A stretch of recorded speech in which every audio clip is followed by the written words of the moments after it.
The Tender. The restoration of Great Waterton was complete. Tourists bustled about, eager to see the revival of the old town. Stanley was managing the line well, but Sir Topham Hatt asked Molly to assist with passenger trains. Neville was also assigned to deliver goods for the local merchants. The three engines got on swimmingly. When Molly and Neville first arrived, Stanley was jovial. He always smiled and whistled loudly as he passed. As time went on, Molly noticed a change. Stanley became timid and withdrawn. He didn't speak unless spoken to, and seemed to be almost skittish. Molly decided it best to keep a watchful eye. One morning, Molly was waiting at the platform as Stanley bustled in. "Good morning," she said cheerfully. Stanley didn't reply. It was as if he hadn't noticed Molly. He seemed to be looking for something. "Stanley?" Molly said with a whistle. That did the trick. Stanley jumped. "Oh, goodness, I didn't see you there, Molly. Doing well, are you?" "I should be asking you the same thing. Is something the matter?" "Oh, no, nothing at all," Stanley replied hastily. "I was just seeing how busy the town is today. Must be off to the water tower. Goodbye." Stanley raced off, leaving a perplexed Molly behind. "I don't understand it," she said to Neville that afternoon. "He's not the same Stanley who first arrived on the island. I think something's up." "Oh, I don't know," Neville answered, rather dismissively. "Perhaps he's just adjusting to his new routine. I'm sure running a busy branch line comes with stress." Molly wasn't convinced, but said no more as the two engines went back to work. Neville was late returning to Great Waterton that night. He had to collect building materials from the docks, but the boat from the mainland was delayed. By the time he arrived, darkness had fallen, and mist hung in the air. He was about to shunt his trucks away when a sound piqued his attention. Stanley was shuffling up and down, in and out of the sidings. "What's he doing awake?" Neville thought. He moved slowly towards the yard, trying to see through the mist, when suddenly, bump! Stanley appeared from the mist and collided with him. "Ouch!" Neville cried. "Neville?" gasped Stanley. "Oh dear, I'm sorry if I woke you." Neville hesitated. In the distance, he thought he could hear a slow puffing sound. "What on earth are you doing?" he said, turning back to Stanley. I thought I'd forgotten to tidy some of the trucks for you," stuttered Stanley. "Silly me. Looks like I did. I'm going back to my shed now. Good night." Stanley shot off into the mist. Neville was speechless. He told Molly everything next morning. "And you say you heard another engine?" she quizzed. "That can't be right." "It certainly sounded like another engine," frowned Neville. "But Stanley was the only one working this line when we arrived." "That we know of," said Molly. "I know an engine who might have an answer."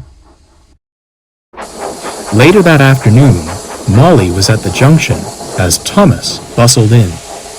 "Hello, Molly," he smiled. "How are things at Great Waterton? Not letting my hard work go to waste, are you?"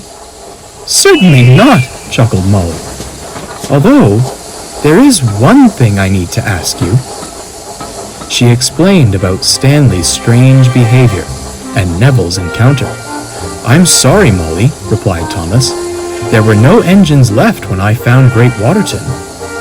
We did find a rusted old tender at the platform, but no sign of an engine." "Where is the tender now?" Molly asked. "Who knows," said Thomas. "At the scrapyard, I reckon. No use for it now, sadly." "Maybe that's what Stanley's looking for," cried Molly. "I must talk to him. Thank you, Thomas." Molly raced away with her passengers. She tried to find Stanley all day, but to no avail. She made a plan, one which could only happen at night. When darkness fell, Molly crept towards Stanley's shed. The mist hung low again, and everything looked spooky. She wished Neville was coming with her, but he'd been called away to collect a special load.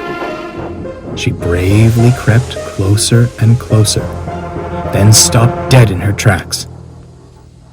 There was Stanley in his shed, and a very old, rusted engine sat beside him. It had an ominous look on its face. Molly wasn't sure if it was the mist, but it was as if she could see right through it. Stanley was pale and quivering as the engine stared him down. "Where is it?" groaned the engine. "I don't know," cried Stanley. "I've been searching everywhere." "Where is it?" the engine repeated in a loud growl. "I don't know," Stanley wailed, almost in tears. "But I promise, I'll—" "Stanley!" Molly rushed forwards. Stanley looked even more afraid now. "What on earth is going on? And who is this?" she demanded, eyeing the old engine. Before Stanley could say anything, the old engine began to crawl forwards, its rusted wheels groaning. Molly winced as the engine drew near.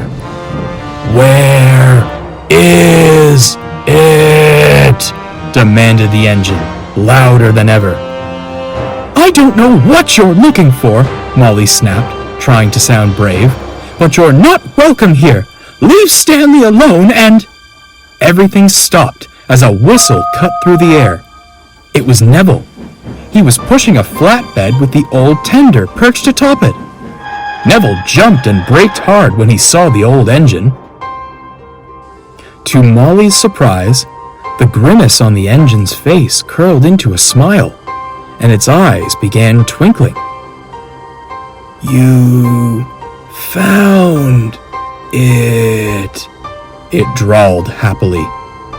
"Thank you." Without another word, the engine crept slowly towards the flatbed and disappeared into the mist. Out of Neville's cab stepped Sir Topham Hatt, who was most surprised. "Where did you find that tender?" Stanley gasped. "It was mistakenly taken to the scrapyards when the restoration began," replied Sir Topham Hatt. "I had asked that it remain here in honor of him." "But who is he, sir?" asked Neville.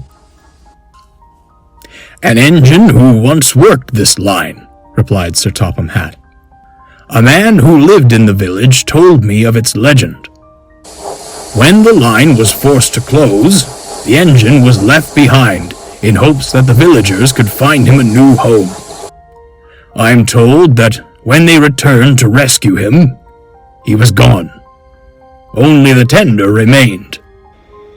It's believed scrap merchants found him, took him to pieces, and—" Sir Topham Hatt paused to compose himself. "That was that. Many of the surrounding villages claimed they heard whistles and steam after the line closed, but there was never an engine to be found. It seems that engine has been visiting you, Stanley." Everyone turned back to Stanley, who now looked miserable. "I was afraid of him," he sighed. "I thought he was going to hurt me, when all he wanted was his tender, to be a complete engine again." "But you tried to help him, Stanley," Molly smiled. "You showed him kindness, And that speaks volumes about the engine you are." "Hear, hear," cheered Neville. For the first time in days, Stanley smiled.